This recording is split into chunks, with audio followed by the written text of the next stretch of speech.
James, welcome to the show. Well, thank you.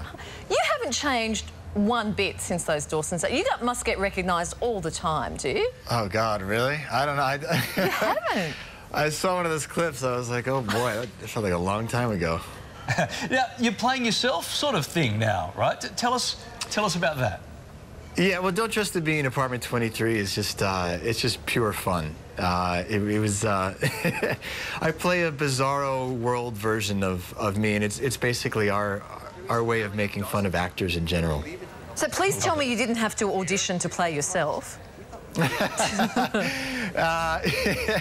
No, actually, I had done some Funny or Die videos on funnyordie.com, and the producers of the show had seen it, and they thought they always wanted someone to play a weird version of themselves on the show, and so it kind of lent itself to what they wanted. We met, we laughed for about 45 minutes, and they were just really funny, really cool people, and I said, you know, these are the people I want to work with, so I'm in.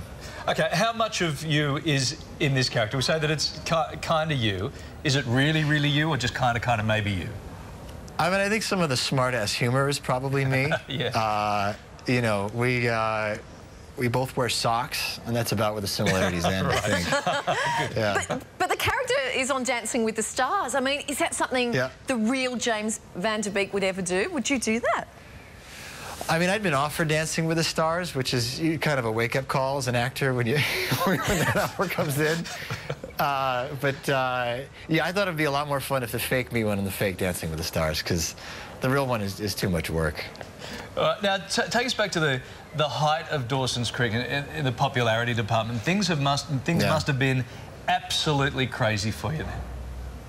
Yeah, it was nuts. It was really nuts, actually. And actually, one of the craziest moments happened when I was in Australia. I was doing press for the show, and I remember they had tricked me into doing some mall appearance somewhere, and there are all these screaming people, and we were late for the next gig. And I remember coming out of a building and going into a car, and there were a bunch of girls behind this barricade, and this girl screaming, "James, I love you! I love you! I love you!" And I got in the car, and she went, "Go to hell!" Yeah, she stopped mid-I love you to say go to hell because I didn't stop inside. Australians, it's pretty crazy. Australian girls can turn like that quite quickly. How did you used to divide the fans up? Did you and the guy that played Joshua, who played Pacey, of course, did you sort of compare how many? I mean, it's different back then because there wouldn't have been Twitter and Facebook and blah, blah, blah, but did you sort of compete for fans? Oh, I don't know. I mean, it was, you know, very different, different types of girls, depending on, you know, which type of guy they liked. I bet you got the good girls. Do they like the bad boy, or do they want the good guy? You know, it was, there was something for everybody in that show, I think. We saw some of that early footage there when you were with Katie Holmes. What's she up to now? Did she go on? Did she get married? She in a relationship? What's happened with her? What sort of lost track of her? I don't know. She kind of dropped out of the press. I haven't heard much from her lately. Is she even still around? I don't even know. I hope she's good. Maybe she's doing Dancing with the Stars. It's a wake-up call for people when they get back. You spoke about Funny or Die there and the stuff you like doing on the internet. But talk us through the memes and your crying Dawson is one of the most famous ones. Well, that was one of those weird things. I was on Twitter, and I realized that people were using, you know, I mean, you do this show for 6 years, and it all gets boiled down to, like, you know, 3 seconds of you crying. And people were using this in chat rooms to mock the sadness of other people. And so I met with Funny or Die, and they suggested we just kind of lean into it. So we did. We ran towards it and had a lot of fun.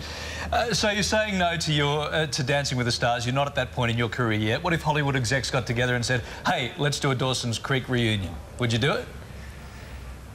I don't know.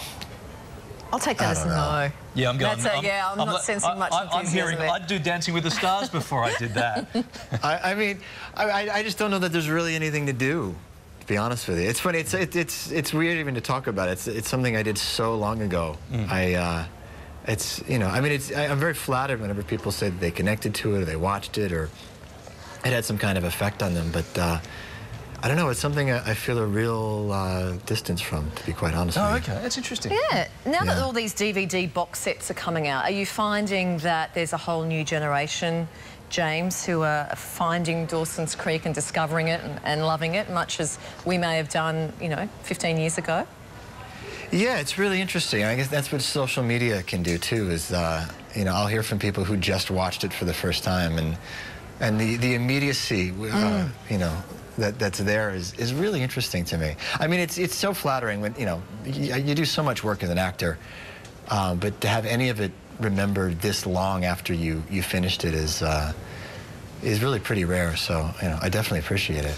Now, you said just in the commercial break leading up to the interview that you managed to sneak out of the house while the kids are having their sleep. Remember what I told you? Yeah. Remember what I told you about being a good dad, all right? Well, you meant to leave the house when the kids are awake and go back when you're asleep. You've messed it up totally. I know. And like I said, I'm going to get just in time for the pre-bedtime crankiness. So. Yeah, that's all right.